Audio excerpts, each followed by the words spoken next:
Diese Serie wird präsentiert von MD Textil, Black Trident, Nextorch, 1MOA, Henel, Ballistol, Schubert, Phantom Leaf, Carinthia, Sidemark, Akku, Sealskins, Recon Company und der Schießbahn in Tuchola.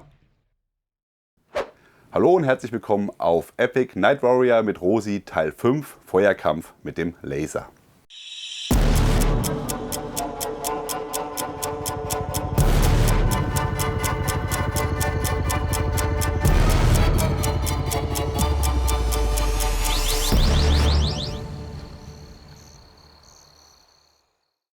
Rosi, wir sind im 5. Teil unserer Serie angekommen. Licht haben wir relativ gut schon abgehandelt. Jetzt geht es heute schwerpunktmäßig um den Laser, bevor es in die Raumkampfanlage geht. Magst du uns ein paar grundlegende Sachen zum Laser sagen? Ja, aber gib mir mal die Chance, dass ich zunächst mit der Waffe selber anfange. Man kann das clever machen, man kann es weniger clever machen, nämlich die Einstellung der Schulterstütze. Ja, wenn wir jetzt so ein AR-System haben, das ist besonders gut geeignet, und ich bin beispielsweise unterwegs mit einem Plattenträger oder im Sommer, Winter, dann kann ich natürlich meine Schulterstütze entsprechend anpassen. Ich muss nur ein bisschen aufpassen, wenn ich jetzt wirklich so im lockeren Bieranzug schießen gehe, dann muss ich natürlich eine Einstellung wählen, die dann denen entspricht. So, das wäre jetzt für mich eine ganz gute Einstellung. Und wenn ich jetzt einen Plattenträger habe, der ist ja so dick, wenn wir uns das anschauen, dann gehe ich und fahre dann das gleiche wieder so ein, sodass meine Hand immer an der gleichen Stelle ist. Ja. Das ist in der Beziehung nicht ganz unrelevant, wenn wir gleich nochmal über Bereitschaftshaltung sprechen. Ja. Das zweite, wo gehört ein Laser hin? Na, das ist zwar nur ein Dummy, aber im Prinzip ist das genau das gleiche. Ich habe hier jetzt mal montiert, was ich sonst nicht habe. Wenn es irgend geht, arbeite ich ja ohne Kabel. Na, das heißt, ich benutze hier, da gehe ich gleich nochmal im Detail. Aber wichtig ist, Lampe und Laser gehört nach vorn. Kann man sich auch vorstellen, wir haben früher mal bei der Bundeswehr den Laser hier hinten gehabt. Okay. Tatsächlich. Ja. So, und wenn ich jetzt in den Anschlag gehe, dann hat oftmals der Laser mich selber angestrahlt. Mein Arm, der vorne ist, der wurde auch mit dem Licht angestrahlt. Das heißt, die Beute da vorne im Zielgelände war deutlich geringer. Deswegen alles so weit wie es geht nach vorne. Und im Idealfall mache ich das so, benutze ich gar keinen Fingertaster. Ich habe den jetzt so einmal aufgebaut, um jedem zu zeigen, ja, das, was hier vorne ist, das habe ich dann als Bedienelement auch hinten. Könnte bei einem längeren Waffensystem natürlich dann wieder sinnvoll werden. Das könnte beim längeren, aber auch bei der Maschinenpistole. Ne? Wenn wir die MP5 jetzt nehmen, vorne, oben ist das Durchladerohr und da können wir oben halt keinen Laser montieren. Ne, da ist ja der Ladegriff. Das heißt, da haben wir den an der Seite und da machen die natürlich keinen Sinn. Da arbeite ich mit dem Fingertaster. Okay. Ne? Also bei Waffensystemen, wo es nicht möglich ist, dass ich oben bediene oder kein Platz ist, dann baue ich mir das entsprechend so mit dem Fingertaster. Aber ich arbeite tatsächlich mit dem ganz normalen C-Griff und dann habe ich hier meine Bedienelemente.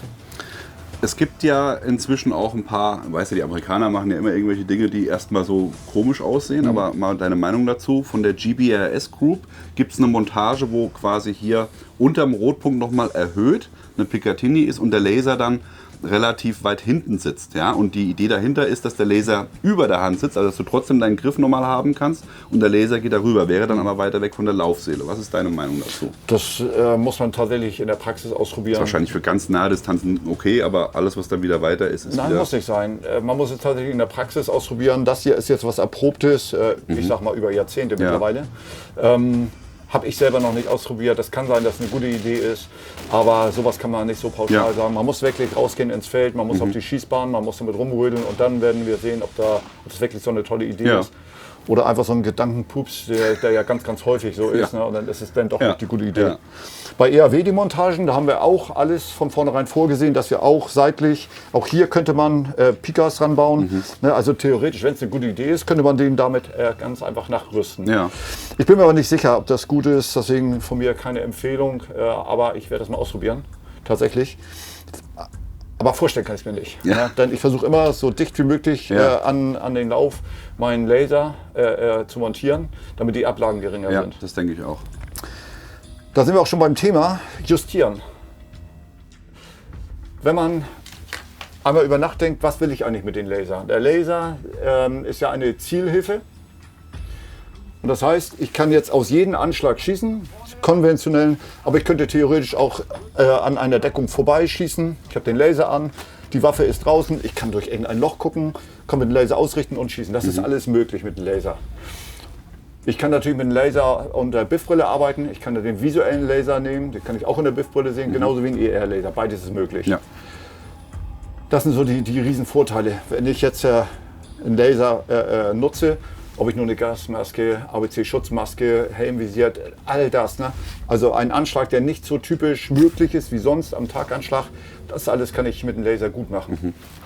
Aber so dieses typische Effekthascherei, was man aus den Spielfilmen kennt, SWAT-Team greift zu und auf der Zielperson sind am Tag 8 Laser zu sehen, das ist eher untypisch. Ne? Das ist untypisch. Man muss aber überlegen, wann benutze ich einen Laser. Ne? Also ein Wie Laser, du es gerade gesagt hast, ja. Ja, nicht nur. Wir können ja mit einem Dauerlaser arbeiten oder mit einem temporären Laser.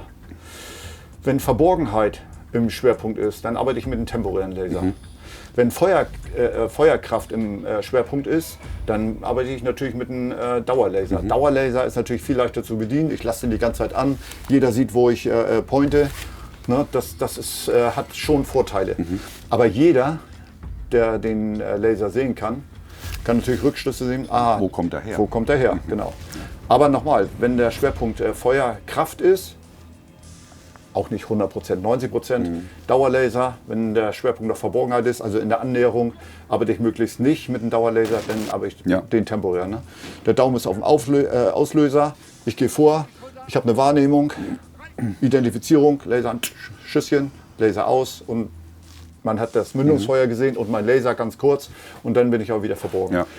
Das heißt, man muss beides trainieren. Es ist natürlich viel einfacher, auch im Schießtraining mit einem Dauerlaser zu arbeiten. Deswegen fange ich genauso an. Ne? Dass man erstmal in der Lage ist, beherrsche ich überhaupt meinen Laser. Ein Beispiel mit meinen Kriegern, die haben dann hier so einen 10 cm Kreis, 5 Meter und dann gehen die hin und müssen erstmal den Laser auf ihren 10 cm Kreis halten, auf 5 Meter. So, und dann stellt man fest, der eine oder andere, der kann die gar nicht ruhig halten. Ne? Hört sich einfach an, ist es aber Das ist genau der Haken. Ne? Und das heißt, man muss dann auch mal zusehen, dass das Unbequeme bequem wird. Warum ist es unbequem? Weil die Muskulatur sich noch gar nicht entwickelt hat. Ne? Dass man jetzt plötzlich so steht und ne? Das heißt, wenn wir das nicht üben, dann wird sich auch nie die Muskulatur nachbilden. Ne? Ja. Jeder Sportler arbeitet ja genau nach diesem Prinzip. Ne? Der Körper wird gereizt und da, wo zu wenig Muskel ist, weiß der Körper, da muss ein bisschen mehr hin und so wird das irgendwann mal normal sein. So, was die jetzt machen, die müssen jetzt hier ruhig halten. Die ganze Zeit. Ja, und das, obwohl der Schaft ja auf dem Bauch sitzt. Das erkläre ich gleich nochmal. So, ruhig halten. Dann kommt der nächste Schritt. Wenn wir jetzt zum Beispiel mit 5 Mann auf ein Ziel arbeiten. Die halten jetzt zum Beispiel eine halbe Minute, was schon ganz schön lang ist, den Laser hier drin. Jetzt müssen die mit 5 Mann auf ein Ziel, was du sagtest, aber nicht jetzt unbedingt taktisch, aber jetzt so überhaupt zu sehen, was ist mein Laser? Na, dann ist der eine Laser da, der andere da. Alle sind erstmal am Anfang in den 10 cm Kreis. Ja. Aber was passiert, wenn ich gar nicht mehr weiß, welcher mein Laserpunkt ist, weil die alle gleich aussehen? Früher gab es mal so eine tolle Idee, da hat man dann Symbole gemacht. Ne? Also da war so ein Kreuz, so ein Dreieck und so weiter. Das war eine Idee, hat sich überhaupt nicht bewährt. Ja. Ja, aber die Idee dahinter war, wenn wir jetzt mit mehreren Laserpunkten auf ein Ziel sind, kann ich bin das Kreuz, ich bin das Dreieck und so weiter. Aber wie gesagt, ist weg. Ja. Heute macht man das anders. Die Jungs sind drauf, jetzt muss das ganze Team in diesem Kreis bleiben. Wenn ich jetzt hier außen bin, aber weiß das gar nicht und ich will jetzt nach innen korrigieren, dann bin ich natürlich schnell mal da oder außerhalb. Ne? Und schon Zeit nochmal von vorne. Was man macht ist, ohne dass festgelegt wird, wer jetzt welche Bewegung macht. Ich sage mal, Jungs, macht wie ihr Bock habt, interessiert mich nicht. Dann dürfen sie anzeigen. Zum Beispiel, ich weiß jetzt nicht, welcher meiner ist, dann zeige ich ganz kurz an. Ja, jetzt bin ich auch raus, ganz kurz, aber das kann ich jetzt erkennen, dass das nur zur Erkennung ist, was ist mein Deine Bewegung passt zu dem Pattern, was genau, vorne zu ne? sehen ist. Und das heißt, denen wird nicht gesagt, was sie tun sollen, die machen das einfach. Und dann wird man feststellen, wenn man das begriffen hat, dann beherrscht man natürlich seinen Laser erstmal, ne? Sein Laserstrahl, sein Laserpunkt. Ne? Was ist wirklich meiner? Ich weiß nicht, wo er ist. Kurz bewegen. Das kann ja auch mal sein, dass ich, was weiß ich, auf ein nahes Ziel, dahinter ist die weite Ferne. Ah, wo ist mein Laser? Dann gehe ich hin und bin dann auch wieder drauf. Ja. Ne? Also, dass man lernt, damit zu arbeiten, das ist halt nicht ganz unwichtig. Ja. Dann meine feste Meinung. Technik muss für den Operator arbeiten. Der Techniker, der ist in seiner warmen Stube, für den ist das alles, der ist konzentriert auf sein Gerät. Wenn wir da draußen sind, vielleicht auch noch Todesangst haben, einen Auftrag, sind aufgeregt, dann kann es nicht sein, dass ich ein System habe, was so kompliziert ist, dass ich meine Aufmerksamkeit auf die Technik verwende. Ja. Ne? In dem Moment bist du nicht mehr da, wo es gefährlich Genau, ne? ist. Kein Mensch hat mehr als 100% Aufmerksamkeit. Und wenn das jetzt schon mal 50% oder noch mehr Aufmerksamkeit raubt, woher will ich denn noch wissen, die Wahrnehmung, wo passiert was, wo sind meine Kameraden, meine Kollegen und so weiter. Ne? Das heißt, das muss alles für sich logisch sein. Das hier ist so ein Laser, der ist gebaut worden von Operator und die Techniker, die sind wahnsinnig gemacht worden, weil die natürlich super, super penibel waren. Das ist der Nextorch WL? WL62, WL62, der noch ein Prototyp. Das Ja. war nur ein Dummy, aber Ja. Prototyp, da gibt es auch funktionsfähige. Natürlich, sonst werden sie ja nicht erprobt. So, und vom Prinzip ist das Ding gebaut. Alles nach hinten ist sicher. Alle 3 Schalterstellungen nach vorne, jetzt ist sie einsatzbereit. So, und damit könnte ich jetzt arbeiten. Das heißt, wenn ich jetzt da drücken würde jetzt ein Laserstrahl rausgehen, würde ich da drücken, dann kommt da Licht raus, durch den in der Mitte kommt beides. Also ganz einfach. Na, hier rechts ist Laser, da ist Beleuchtung. Wenn ich jetzt also arbeite, in der Waffenkiste alles zurück, ich gehe raus, alles nach vorne, jetzt könnte ich sofort arbeiten. Ich drücke hier, Weißlicht, ich drücke da, Laserstrahl. Das ist bei den ersten Prototypen hatten wir nur rot. Das Hauptprodukt wird aber grün sein, weil sie halt viel leichter sichtbar sind, aber es wird beide geben, das ist klar. So, jetzt könnte ich sofort arbeiten. Na, ich könnte jetzt rausgehen, habe mein Licht und habe meinen visuellen Laser. Jetzt habe ich vielleicht Zeit zum Nachdenken. Dann kann ich hier umstellen. Jetzt bin ich auf visuellen Laser. Und wenn ich jetzt den zurücknehme, den habe ich jetzt zurückgenommen, jetzt habe ich den IR-Laser. Wenn ich den jetzt hier zurücknehme, habe ich Beleuchtung IR. So, jetzt stellt man sich vor, wir werden jetzt mit Hubschrauber oder wir werden abgesetzt irgendwo im Wald. So, dann will ich auch nicht aus Versehen dagegen kommen und Weißlicht geht raus. Also gehe ich da schon mal zum Beispiel auf IR-Beleuchtung. Wenn ich jetzt bei Nacht unterwegs bin, ich habe meine BIF-Brille auf, dann mache ich das so. Wenn ich jetzt in der Annäherung bin, nehme ich beide BIF-Seiten nach unten. Ich schaue ganz, das heißt ganz entspannt. Auch das Schauen durch so eine BIF-Brille ist nicht entspannt. Das ist Höchstleistung fürs Gehirn. Aber ich habe erstmal beide unten. Das ist auf jeden Fall angenehmer als nachher, wenn ich in den Kampf gehe. Dann nehme ich nämlich rechts hoch. Aber nochmal, ich bin jetzt im Wald und muss jetzt, weiß ich, noch ein paar hundert Meter durch den Wald mich bewegen, weil mein Objekt, diese eine Waldhütte dort, die muss genommen werden. Ja. Ne, Terroristen drin oder wie auch immer. Dann habe ich beide unten. Ich habe alles eingestellt. So, vorsichtshalber den. Dann habe ich meinen IR-Laser an. Ich habe beide unten und näher mich an. Je nachdem, wie die Bedrohung ist, in einer ganz gemütlichen Haltung, Suhl. Und dann gehe ich so leise wie es geht nach vorne. Jetzt bin ich irgendwann am Objekt. Also in der Gefahr, dass jetzt Terrorist rauskommt oder Gegner, der macht Weißlicht an. Das muss gar nicht sein, dass er uns gesehen hat, sondern geht einfach noch raus und leuchtet ein bisschen rum. Und Oder dann holt vielleicht was zu trinken oder macht Pipi. Genau, sowas. Ne? Dann kann das sein, dass ich natürlich geblendet werde. Oder noch viel mittlerweile normaler Bewegungsmelder. Ja. Ich gehe rein, das Ding ist an. Heißt aber, wenn ich jetzt beide habe, beide unten, es gibt jetzt ich habe auch 2 gute BIF-Brillen, die nicht sofort abschalten. Viele schalten ab. Oder es wird so weit dargenommen, dass ich selber geblendet werde.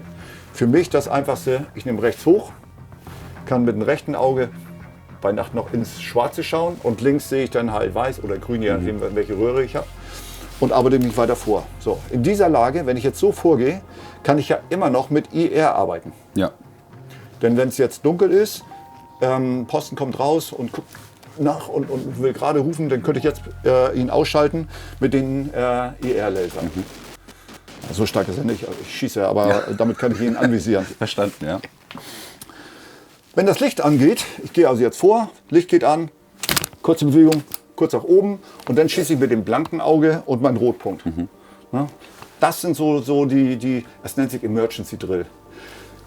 Für diese Art BIF-Brillen, von denen ich sprach, ne, wir haben jetzt auch bei der Bundeswehr einen, den nehmen wir ein Stück nach oben, da kann ich einen nach oben nehmen, kann ich auch beide nach oben nehmen, also da bin ich flexibel, sind halt beide zusammen, macht die Sache ein bisschen stabiler, hat ein paar andere Nachteile, komme ich aber gleich nochmal zu. Aber wichtig ist, dass es eine Möglichkeit gibt. Ja. Unsere erste Nachtsehbrille, die wir jetzt richtig in Massen ausgeliefert hatten, war die Lucy. Die müsstest du noch kennen. Ja. Die hatte auch einen Vorteil, ne? Weil sie schön klein war. Aber da habe ich ja gar keine Chance, eine Seite Du hochzuklappen. musst immer eine Hand von der Waffe nehmen. Ja. Genau, ne? Da mussten wir dann also vorgehen. Der Emergency Drill war, ich arbeite mich nach vorne, dann habe ich kommandiert Licht, dann haben sie hochgeklappt, Schulterstütze nach oben und dann mit dem Hauptkampfvisier dann das Ziel bekämpft.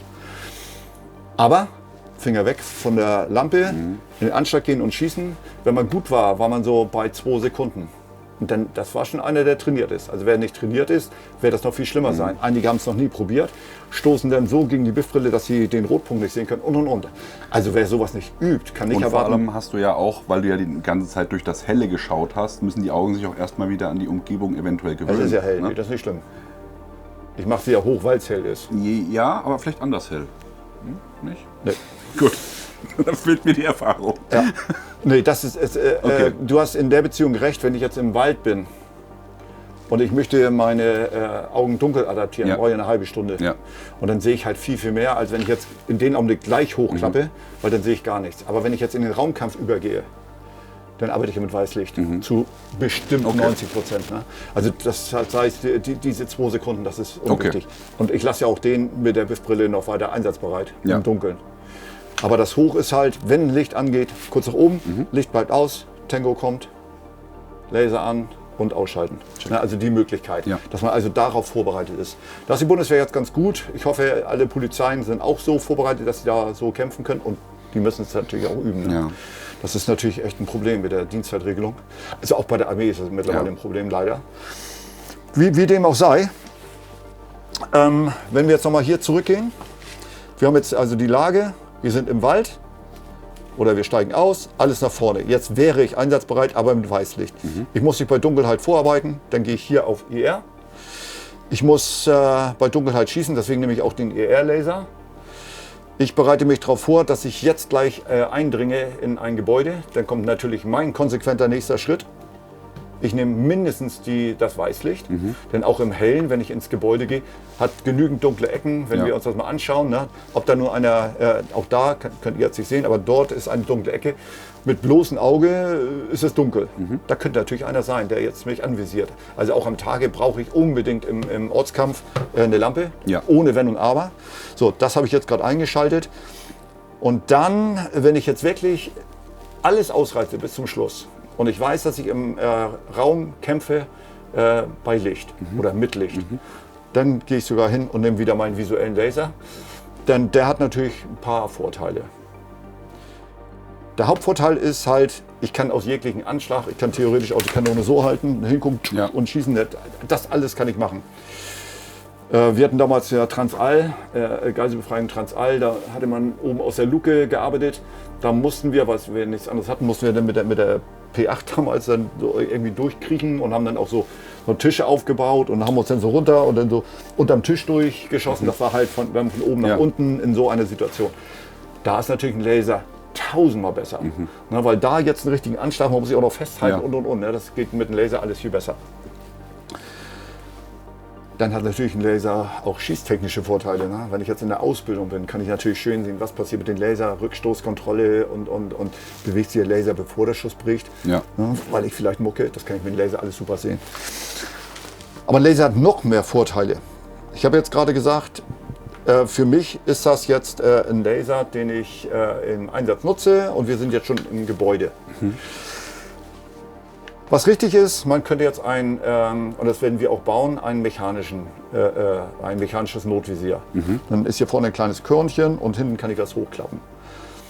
Aber bin ich auch später drauf gekommen, wenn ich heute Ausbildung mache, dann sage ich meinen Kriegern, also den SEKs vor allen Dingen, aber auch anderen Spezialeinheiten, nutzt den Laser auch als, wenn er hell genug ist, als Notvisier. Denn wenn du jetzt hier mal durchschaust, ne, ich habe jetzt meinen roten Punkt im Aimpoint. Ja. So, jetzt ist der, warum auch immer, ausgefallen. So, ich würde jetzt hier drauf drücken, Ziele, dann sehe ich halt keinen Rotpunkt, sondern meinen Grünpunkt. In dem Fall, ja. Und ich schieße genau die gleiche Schießtechnik wie immer. Das heißt, wenn der ausfällt und ich bin schon vorbereitet, ich schaue durch, kann ja auch sein, dass es zu hell ist. Ne? Ich habe jetzt also meinen Rotpunkt so eingestellt für das, was ich dachte. Jetzt gehe ich rein, das ist super hell und ich kann den nicht sehen. Bevor ich jetzt da irgendwo rumschraube, drücke ich eigentlich einfach auf den und dann habe ich meinen grünen Laser. Und im Anschlag sieht das ganz genauso aus. Ja. Da siehst du gar keinen Unterschied, Exakt. außer dass es halt grün ist. Ja. Und selbst wenn es rot ist, wenn jetzt, es gibt einige Einheiten, die wollen unbedingt Rotlichtlaser haben, warum auch immer.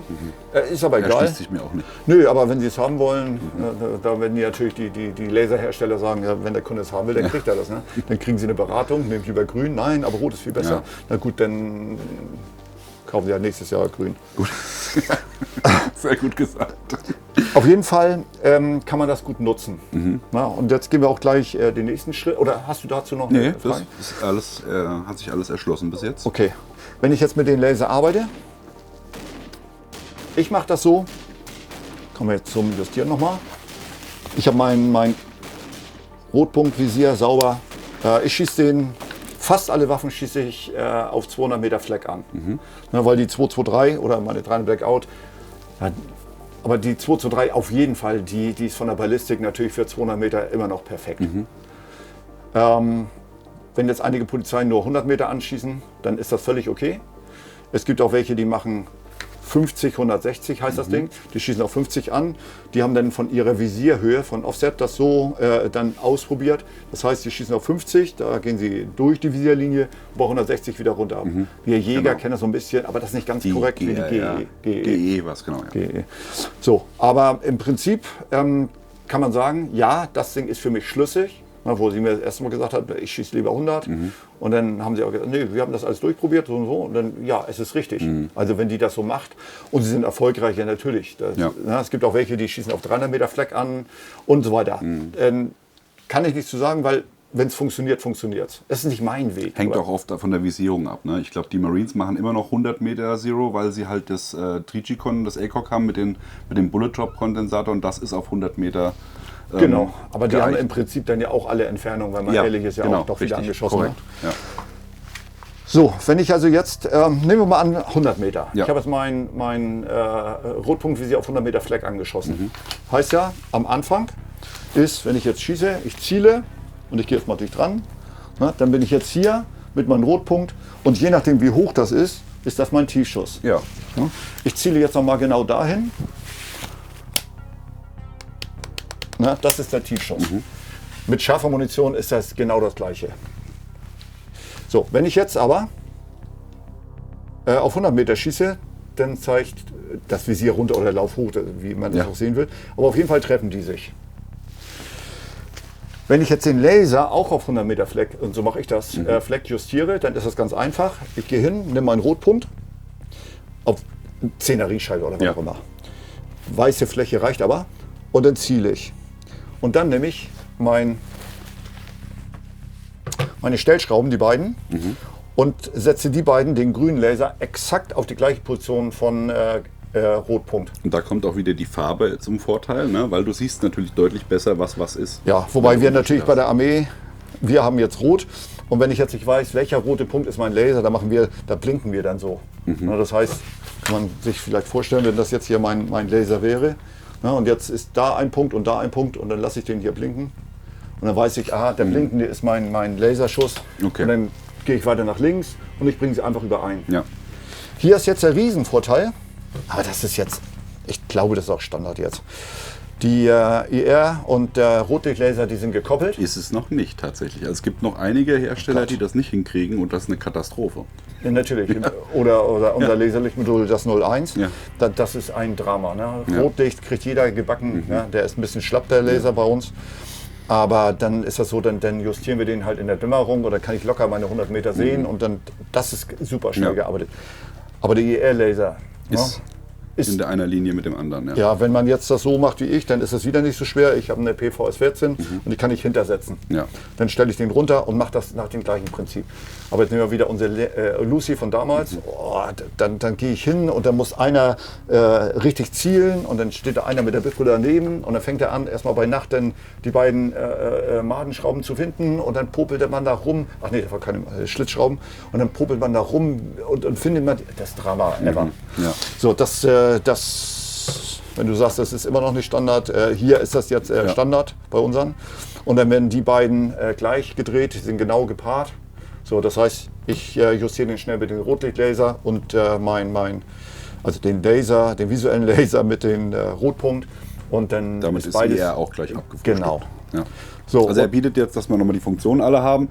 2 Laser, nämlich einen sichtbaren, grün oder roten, je nachdem, Ja. was gewünscht ist, und einen IR-Laser. Ja. Und hier habe ich einmal ein Weißlicht Ja. und ein IR-Flutlicht. Beleuchter, Beleuchter, ja. Und die kann man dann auch dimmen. Ne, das ist ja auch wichtig, ne, dass man den Spot für weite Ja. Entfernung, wenn ich jetzt auf 100 Meter beleuchten muss, dann gehe ich halt runter, ne, mache einen ganz, ganz engen Spot. Und wenn ich im Häuserkampf bin, dann gehe ich den und mache den so groß, wie es geht. Ne? Ja, um möglichst viel Fläche zu haben. Genau, ne, dass man das Ziel als Ganzes ausleuchten kann. Dann haben wir hier noch einen Kipphebel für High und Low wahrscheinlich. Ja, genau. Ne, da ist das dann so, die haben wir auch gesichert mit einer Schraube. Was? Ich denke mal, das wird jetzt immer wirklich Standard sein. Das heißt, ich hau die Madenschraube rauf, klapp den rum und sichere den wieder.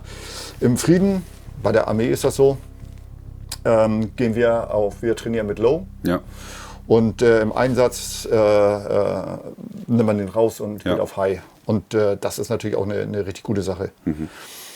Ja, was hier jetzt bei den Prototypen, auch wenn es so ein Dummy ist, aber bei den Prototypen, die wir scharf haben, ist, wir haben hier so Markierungen drauf. Das war eine Blindenschrift quasi. Ja, war eine gute Idee, aber das fühle ich jetzt schon nicht mehr Ja. durch den Schießhandschuh. Das heißt, da werden jetzt so Stege sein. Das heißt, ich spüre den Steg hier oder den da und dann weiß ich, ja, rechts davon oder links davon. Wie gesagt, Laser ist auf der Seite, ist das also der Laser-Button. Das ist der Licht-Button, ob nur ER-Licht oder Weißlicht. Und der macht immer beides. Und nochmal, wenn ich jetzt die Waffe zurückbringe, dann gehe ich einfach in die sichere Position. Wenn ich jetzt ganz wenig Ausbildung habe, alles nach vorne und bin sofort einsatzbereit. Das finde ich total spannend. Ne? Die Taster, oder die Kipphebel, sage ich mal, die sind von der Höhe her so, dass sie nicht versehentlich aktiviert werden können, aber du kannst sie trotzdem mit den Handschuhen gut bedienen. Also da habt ihr echt einen guten Sweet Spot hingekriegt, dass das mit den Handschuhen noch funktioniert. Glaube mir mal, der erste Prototyp, den wir hatten, der sah deutlich anders aus. Dann gab es ein bisschen Mecker und dann haben wir das nochmal erklären müssen, warum das so wichtig ist, dass man auch das kleinste Detail achtet. Und das kleinste Detail heißt halt Ja, die richtige Höhe. Hier, das war deren Idee. Also ich sehe da viele Sachen, wo andere einfach auch so Momente haben sollten, ja? Gerade auch was die Kabelschalter angeht. Ja? Kabelschalter ist ein Ding, aber auch, wenn ich an die ganzen Drehschalter denke, ne? Und dann muss man sich das noch einprägen. Das ist alles, ich sage nicht idiotensicher und auch nicht soldatensicher und beamtensicher. Ich sage einfach, das ist stresssicher. Denn das Bedienen muss ich aber bei Dunkelheit können. Ja. Und dann muss es immer noch logisch sein. An, aus. Aus setze ich mal mit nicht sichtbar überein, alles nach vorne. Dann bei Nacht fühle ich hier rum, aha, der. Und wenn ich an die Drehschalter denke, ne, das war noch was. Ja. Ja, haben wir ja auch. Na, und ich sehe halt, wenn man nicht ständig im Training ist und die Masse, und wir reden jetzt auch von Polizei, die sind nicht ständig im Training. Ne? Und dann muss man wieder nachdenken, und ich bin ein zu weit und dann nochmal ganz durch und dann wieder zurück. Der ganze Wahnsinn. Nee, das wollten wir hier nicht. Wie gesagt, für uns ist das jetzt gut. Die Techniker sind ein bisschen wahnsinnig geworden, aber sie haben es halt hingekriegt. Hat ein bisschen länger gedauert, die Entwicklung. Aber hast du dazu Fragen so vom Prinzip? Nee, das ist einleuchtend. Ja. Ja. Einleuchtend. Ja, genau, passt. Ja, passt. Ja. Dann möchte ich nochmal in die Bereitschaftshaltung reingehen. Ja. Na, wenn wir jetzt die Suhl nehmen oder die Norse, na, das kann ich machen, wie ich will. Dann gibt es dann noch sowas wie High Ready. High Ready ist für mich erstmal grundsätzlich, ich schaue auf das Ziel, ne, in diesem Falle hier, und jetzt will ich viel sehen. Aber man sieht jetzt schon, das verbirgt natürlich einiges. Ja. Na, wenn ich jetzt hier in der High Ready bin, dann verbirgt das einiges. Mein Arm ist hier vorne, das heißt, ob da jetzt eine Handgranate reinkullert, kann ich gar nicht sehen. Oder ob da unten in der Tür einer nach oben schießt. Das mache ich ganz gerne, wenn früher, ist aber jetzt vorbei, aber es gab Zeiten, wo auch SEKler dann so im Anschlag so vorgegangen sind. Da habe ich gesagt, macht das nicht, ihr seht zu wenig.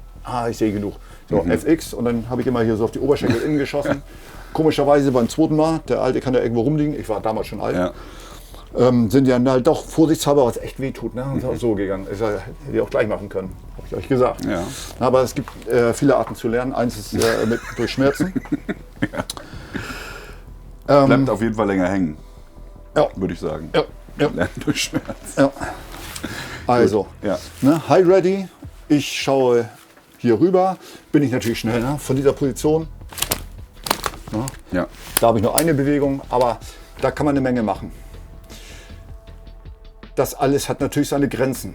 Wenn ich zum Beispiel jetzt an der Tür stehe und ich habe nur so wenig Platz und ich würde jetzt in der Low Ready stehen, dann wird ja meine Waffe in den Raum rein zeigen. Da weiß schon jeder Bescheid. Ja, der zieht rein und sticht mir mit dem Messer in den Hals. Ich habe vielleicht noch mal eine Kanone festgehalten, dann bin ich tot. Ja. Ja, oder ins Gesicht, ins Auge oder wie auch immer. Auf jeden Fall kann er über mich Kontrolle erlangen. Und das sind so Situationen, wo wir in Compressed gehen. Ne? Ein typisches Compressed ist das Ding hier.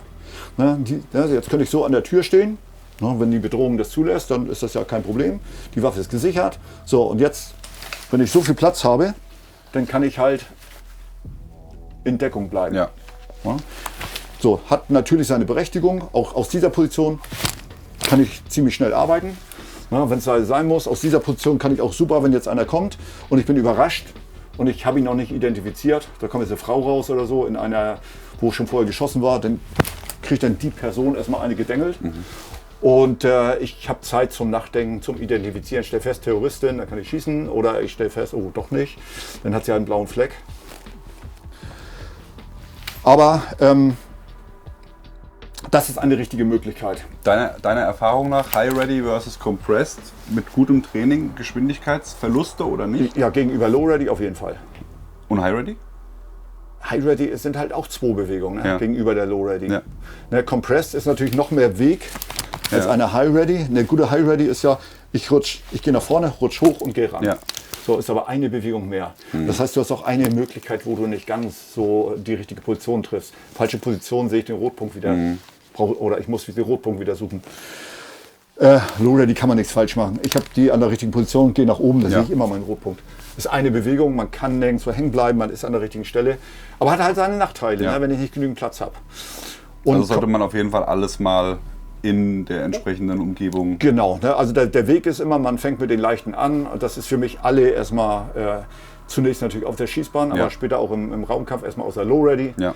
Wenn das alles verstanden wird, dann werde ich Situationen aufbauen, wo jeder sehen kann, dass Low Ready dann doch Nicht nicht die mehr geht. Allzweckwaffe Ja, ist, ja. eben. Ne?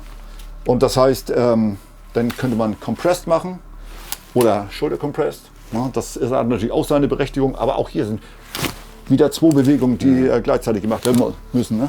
Ja. Muss man üben. Ich bin trotzdem schnell. Aber nochmal, ich habe eine Fehlermöglichkeit, ich kann irgendwo hängen bleiben und ich bin natürlich langsamer als Low Ready. Ja. Also wenn Fadi Vollgas gibt, dann schieße ich so eine 0,38. Letztes Mal habe ich mal einen Ticken schneller geschossen, aber 0,38 Sekunden aus einer Low Ready gesicherte Waffe bis zum Treffen auf 5 Meter. Da darf man nicht so viel falsch machen. Ne? So, und Compressed, sag ich mal, wenn man da wirklich gut ist, dann schafft man so im Allgemeinen, wenn einer wirklich gut trainiert ist, eine 0,5, so da irgendwo spielt sich das ein, dann ist aber schon nicht der schlechteste. Ja. Na, wir reden jetzt nicht hier nur aus der Muskelerinnerung, sondern auch wirklich den Punkt wahrnehmen, also einen kontrollierten Schuss. Kann natürlich auch noch schneller sein, dass wir entsichern und Ja. mache ein Schüsschen. Ne? Das ist natürlich auch super schnell. Das geht ja auch auf der Entfernung 0,1 Meter, also gar keine Frage. Ja. Aber das wäre jetzt nicht der Anspruch, den ich habe. Ne? Erstmal muss jeder seinen gezielten Schuss, schnelle Präzision nenne ich das, können. Aber wir sehen natürlich wieder, um das wieder übereinzubringen, aus so einer Position mit dem Laser zu arbeiten, ist natürlich ganz einfach möglich. Ne? Ja. Ich mache den Laser an. Nein, wenn es ein richtiger Laser ist, mache ich jetzt einen Laser an. Entweder Dauer oder temporär, kurz an und mache ein super Schüsschen. Na, das sind so wirklich die Vorteile, wenn ich aus sowas arbeite. Na, immer wieder. Wenn wir nochmal bei Pistole vor allen Dingen, aber jetzt nochmal übersprechen, mechanisches Visier und optisches Visier. Mechanisches Visier, gerade bei der Pistole, kornscharf, wenn ich dann wirklich gezielt schieße und der Ziel verschwimmt. Wenn ich jetzt mit der Optik arbeite, Ziel scharf sehen, roter Punkt kommt dazu und Laser hat natürlich einen gleichen Vorteil. Ja. Ich schaue das Ziel an, der Laser kommt dazu, aber es ist halt in allgemein langsamer als der Rotpunkt. Na, aber wir reden auch immer nur, wenn wir ehrlich sind, Zehntel oder 2 Zehntel. Aber 2 Zehntel heißt halt von einem guten Schützen schon mal 2 Löcher im eigenen Körper. Ne? Ja, wollte ich gerade Ja, also sagen. deswegen, wenn dann einer, ja, das ist ja ein Ticken langsamer. Ja, Ticken langsamer heißt aber, dass wir tot sind. Ne? Ja. Gut. Das sind unsere Reserven, hast du in der ersten Serie Ja, immer auf jeden auch gesagt. Fall. Ne? Ja, ja. Das ist, Ja. passt da auch Ja. super hin, finde ich. Ja, ist auch so. Also Bereitschaftshaltung, aus denen wir schießen müssen, ne, ist vor allen Dingen dieses Compressed, High Ready, Low Ready. Gibt da noch mehr. Ne? Wir müssen uns ja überlegen, wenn wir jetzt oder mit mehreren hintereinander arbeiten, wo zeigt die Mündung hin? Mit Sicherheit nicht auf den Hinterkopf von meinem Vorgänger. Ne? Also wenn ich jetzt hier squeeze, das darf ja niemals passieren. Ja. Übler Verstoß gegen Sicherheitsregel 2. Also da gehe ich dann entweder in die North, das hat durchaus seine Berechtigung, ich gehe in die North, kann hier vorbeischauen, oder aber ich gehe in die Suhl, ne? Dann könnte ich auch super arbeiten, ist gar keine Frage. Ne? Das sind also auch Sachen, aus denen wir schnell kämpfen müssen. Ne? Stellen Sie sich vor, ich habe eigentlich gesqueezed, soll losgehen und jetzt hat meine Flursicherung fängt jetzt an zu kämpfen, dann kann ich natürlich auch mit einem Schritt aus dieser Position das Ziel auch bekämpfen. Ja. Das heißt, ich muss auch aus diesen Haltungen schießen. Aber wenn wir jetzt nochmal an die Flursicherung denken und der erste Mann, wenn wir jetzt vorgehen und ich will jetzt wirklich alles rausholen aus mir, dann gehe ich ganz stumpf in die Laser-Ready-Position und das heißt, in diesem Falle, ich gehe schön weit ran, weil jetzt bin ich ja noch weiter vorne. Ich kann den hier oben absetzen. Aus der Laser Ready gehe ich immer so hoch wie möglich, aber so tief wie nötig. Wenn ich jetzt also hier bin, will ich annähernd das gleiche haben wie bei der Low Ready. So, das heißt, wenn ich jetzt vorne gehe, jetzt habe ich keinen Plattenträger an, dann gehe ich jetzt so vor. Der Daumen ist entweder habe ich Dauerlaser oder einen temporären Laser und jetzt gehe ich vor. Wir erinnern uns ganz am Anfang, diesen Punkt ruhig halten. Ja. So, jetzt gehe ich vor. Das werden wir auch im Video sehen. Und dann gehe ich vor, arbeite mich weiter. Und das Einzige, was ich machen muss, ist den Laser andrücken und da, wo der ist, abkrümmen. So, das heißt, wie schnell bin ich da? Das ist quasi gleichzeitig. Ja. Ich schaue in die Richtung, die Mündung folgt, zack, Treffer. Das sind so die wirklichen Vorteile. Ja, Laser Ready. Das ist auch, weil es so einfach ist, vom Leichten zum Schweren, das, wo die mit anfangen, auch bei den Trockentrainings.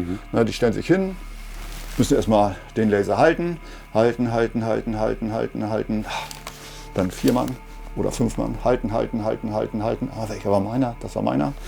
Dann gehen wir hin, dann kommandiere ich.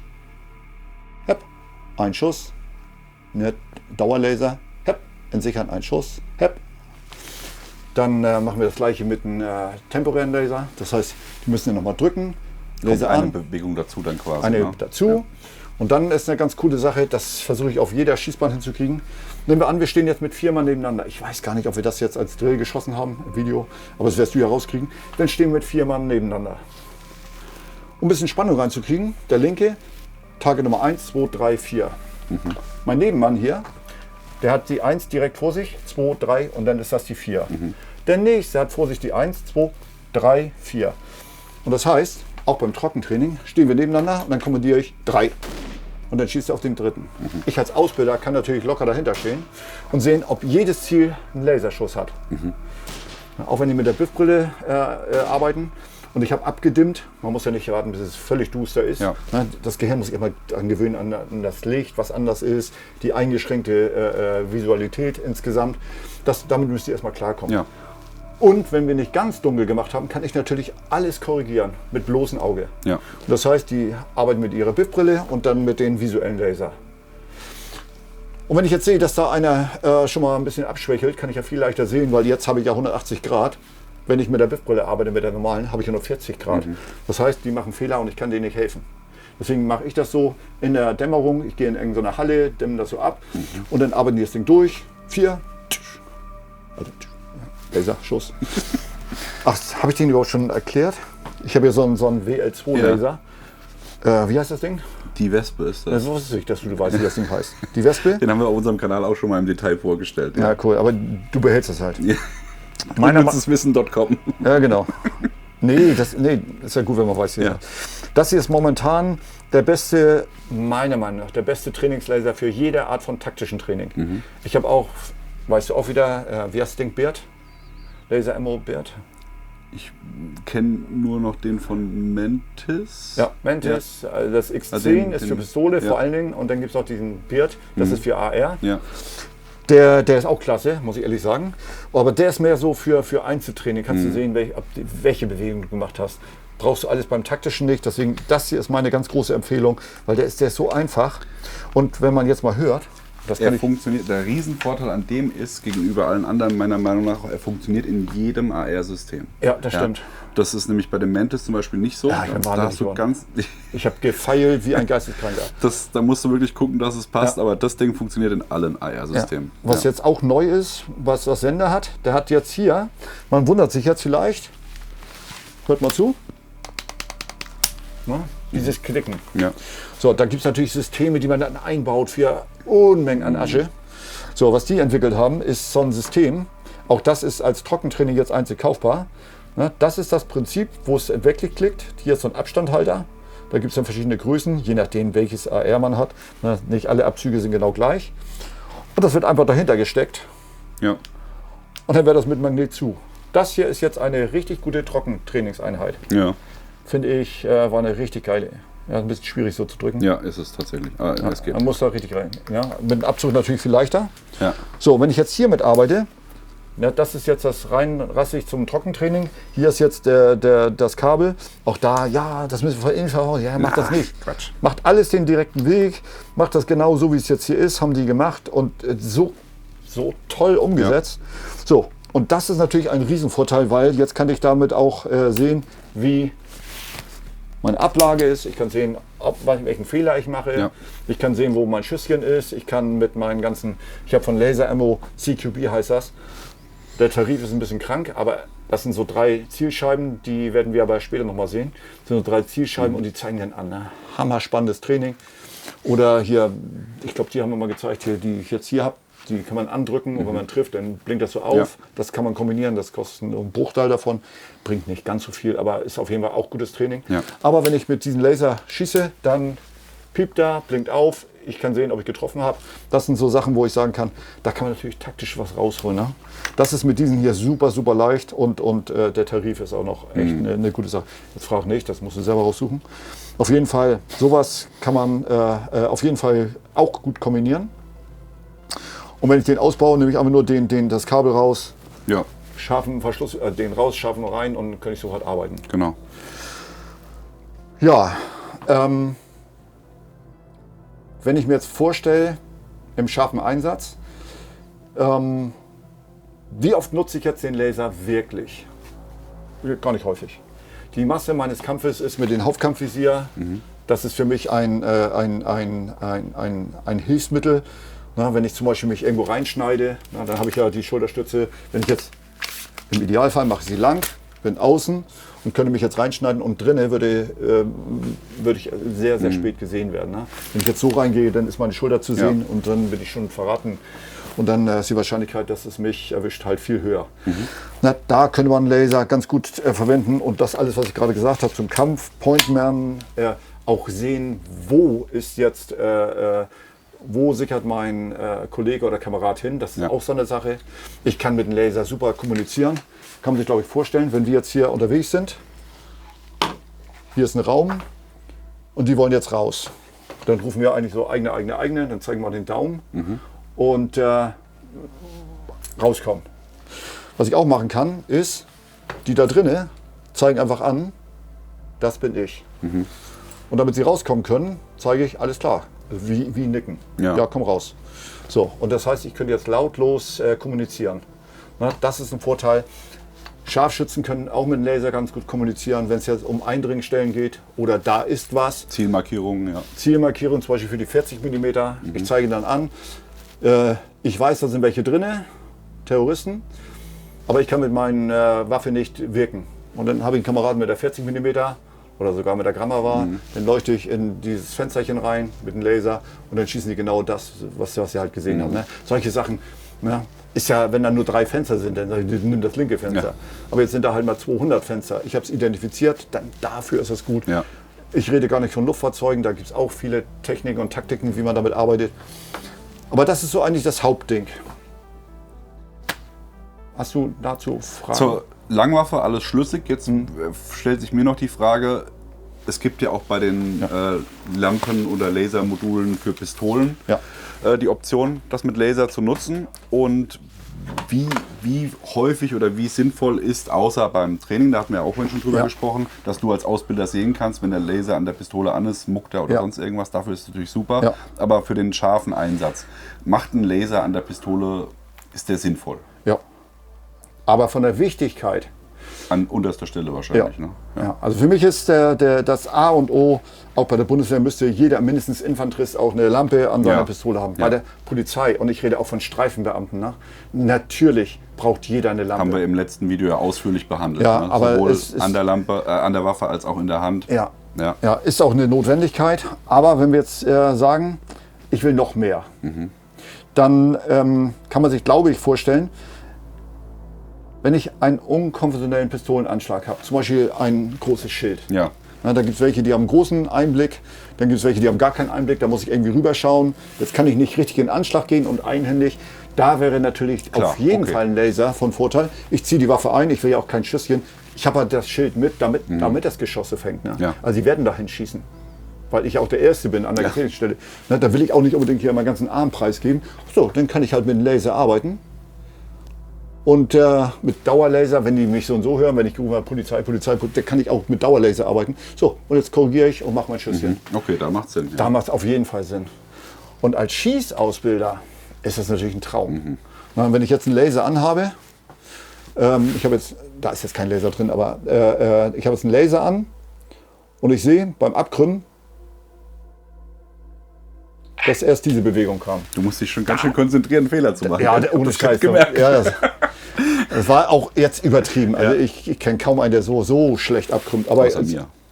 Ne, wenn der jetzt so ein Ding da bringt, das ist schon mal, da kann ich einmal da zeigen, wenn das Ding so aussieht. Ne, wenn das so aussieht. Ja.